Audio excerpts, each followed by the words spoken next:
네. 중구 성동구의 박성준 의원입니다. 이제 부동산 얘기할 때 보면 지금 시점으로서 이제 이 부동산을 자꾸 보는데 2009년 10년 그러니까 이 대장동 개발과 관련된 얘기가 나온 그 시점은 이명박 정부였는데요. 하우스포란 말 장관님 들어보셨죠? 그 당시는 부동산 가격이 상당히 낮았습니다. 그러니까 빚을 내거나 집을 샀을 경우에 빚도 못 갚고 상당히 어려운 시점이었는데 그러다가 박근혜 정부 들어서 최경환 경제부총리가 들어오면서 2015년 16년 어떤 조치를 하냐면 LTV, DTI를 완화하면서 집을 사라, 빚내서 집 사라 이렇게 해야 되는 겁니다. 그 이후부터 이제 부동산이 움직이기 시작하는 건데 이 상황을 좀 고려하지 않은 상황에서 부동산 가격이 그 당시 이래서 상당히 올랐을 것이다. 이런 추측을 가지고 얘기하는 것은 상당히 타당하지 않다는 걸 좀 말씀을 드려야 될 것 같고요. 그리고 장관님 이 대장동 관련된 부분을 두 가지로 좀 나눠볼 필요가 있을 것 같아요. 그러니까 처음에는 공공개발로 하려고 하다가 사실 이제 이명박 정부 들어서서 그 당시 주요 인물들이 로비를 통해서 민간 개발로 가다가 다시 이제 우리 이재명 후보가 등장하면서 성남시장 되면서 공영개발, 그러니까 민간 개발과 공공 개발을 합작하는 그런 개발을 했고요. 그러면서 실제 그 수익을 제가 앞서 얘기한 것처럼 2009년 10년 시점에는 부동산이 상당히 어려운 가운데에서도 이 공영개발을 통해서 이익을 환수를 했다라는 그 제도를 만들었다는 것이 지방자치단체의 선진 모델이 됐다. 그래서 업적으로 좀 보고 있는 겁니다. 그런데 지금 문제가 되는 건 뭐냐면 이 문제와는 달리 화천대유라는 회사와 천화동이라는 관계사에서 어떻게 이렇게 많은 돈을 벌게 됐느냐 여기에 초점이 맞춰 있는 것이죠. 국민들의 시선도 그렇고요. 그러면 화천대유라는 회사와 천화동인의 관계를 우리가 인물도를 살펴볼 필요가 있을 것 같습니다. 그럼 화천대유의 실질적 대표는 김만배였고 얼굴 사장이라고 해야 되나 이성문 대표였고요. 그다음에 천화동인 관계사를 여기서 이제 다시 역으로 좀 추적을 해봐야 되는데 천화동인의 사호가 누구냐면 남욱 변호사예요. 남욱 변호사. 사시 37기더군요. 조현성 변호사가 있습니다.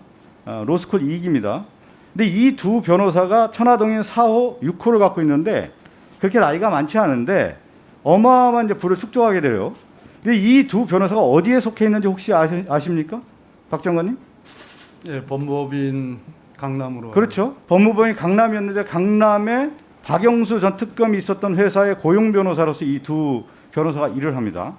근데 요걸 좀 더 살펴보면 그러면 이 두 남욱과 조윤성 변호사가 실질적 소유였느냐에 대한 합리적 의심을 여기서부터 시작을 해야 되는 거예요.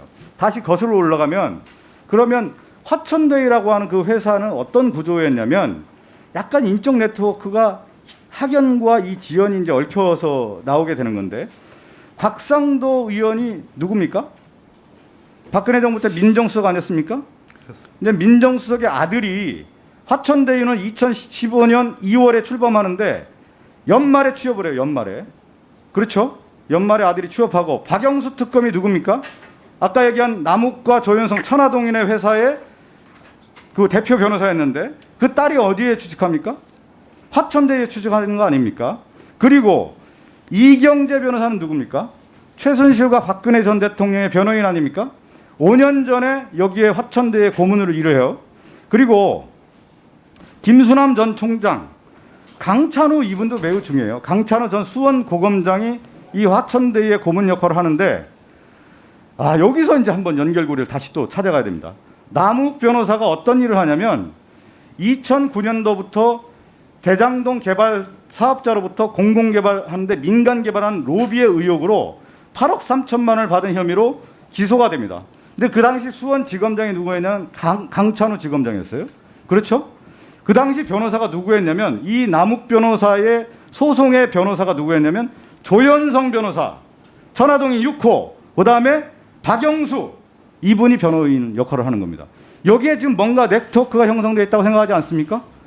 이걸 조사해야 되는 거 아니겠습니까? 화천대유와 천화동인의 네트워크 관계에 대해서 합리적 의심이 들지 않습니까? 지금 남욱 변호사는 어디가 있습니까? 장관님? 현재 외국에 있는 것. 외국에 왜 갔을까요? 이 대장동 개발과 관련된 핵심의 키워드, 키인물이 누구냐면 남욱 변호사예요. 남욱 변호사는 또 어떤 일을 했습니까? 정치적으로요.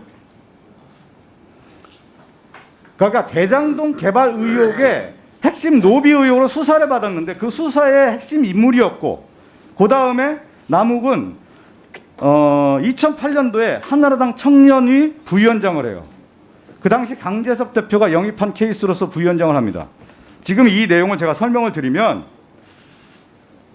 남욱이 조사를 이루면 화천대유와 천화동인의 네트워크 관계에 의해서 이 사건이 밝혀지는 것이다. 그러니까 제가 얘기하는 대장동과 관련된 공공개발과 공영개발에 의해서 수익구조를 받아서 5,503억을 받아서 민간에게 국민에게 시민에게 돌려준 부분하고 요 화천대유와 천화동인에 관계된 사건은 별개로 봐서 수사를 해야 되는 것이다라고 저는 생각하고 있습니다. 장관님의 생각을 한번 여쭤보고 싶습니다.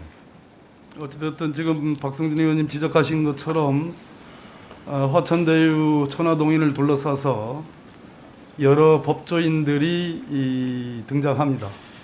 대개 부동산 개발 프로젝트에서 법조인들이 그중에서도 굉장히 사회적으로 지명도가 높은 법조인들이 등장하는 사례가 그렇게 많지 않은데 이 사건은 특이하게도 법조인들이 많이 등장하고 있고 그분들이 매우 중요한 역할을 수행한 거 아니냐 하는 그런 의심을 갖고 있습니다. 여기에는 법조인도 있지만 실질적으로 어떤 커넥션이 있는 것이 아니냐, 메커니즘이 작동한 거 아니냐.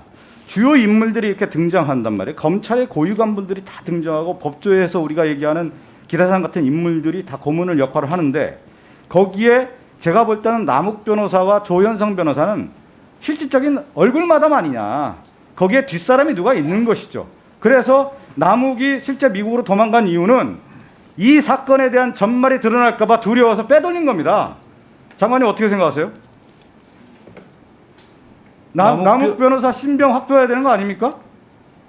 제가 남욱 변호사가 구속 기소돼서 1심에 무죄 나오고 2심도 무죄가 나오고 상고 포기로 확정이 됐는데요. 그 사건의 판결문을 읽어봤습니다. 어찌됐든 남욱 변호사는 이 사건의 실체를 진상을 규명하는데 대단히 중요한 인물임은 틀림이 없습니다. 그 김만배 화천대유 실질적 대표죠. 그 다음에 이성문 대표, 그 다음에 곽상도 의원 다 성대 출신 아닙니까? 대학하고 상당히 연관되어 있다라고 지금 얘기가 나오고 있고요. 또 하나는 저희가 지금 자료조사를 쭉 하다 보니까 화천동인의 실질적인 투자자문을 하면서 전주 역할을 했던 분이 누구냐? 그 최태원 SK그룹 회장의 여동생인 최기현 행복나눔재단 이사장이 있는데 천화동인 사후와 연관이 돼요. 이것도 저는 상당히 의심되더라고요. 합리적 의심을 해볼 만한 사안이 아닌가. 이 천화동인 사후의 남욱 변호사와 왜 행복나눔재단 이사장과 관련된 부분이 드러나게 되는 것인지.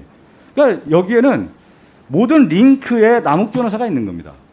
법조계 정치권 이 연결 구조에서의 이 먹이 사슬 구조가 있는 것이 아니냐라고 하는 부분을 장관님, 야당 의원들이 지금 명명백백하게 밝히라고 얘기하는데 실제 이 카르텔이 형성되어 있는 부분을 밝히는 것이 이 시점에 중요하다는 말씀입니다.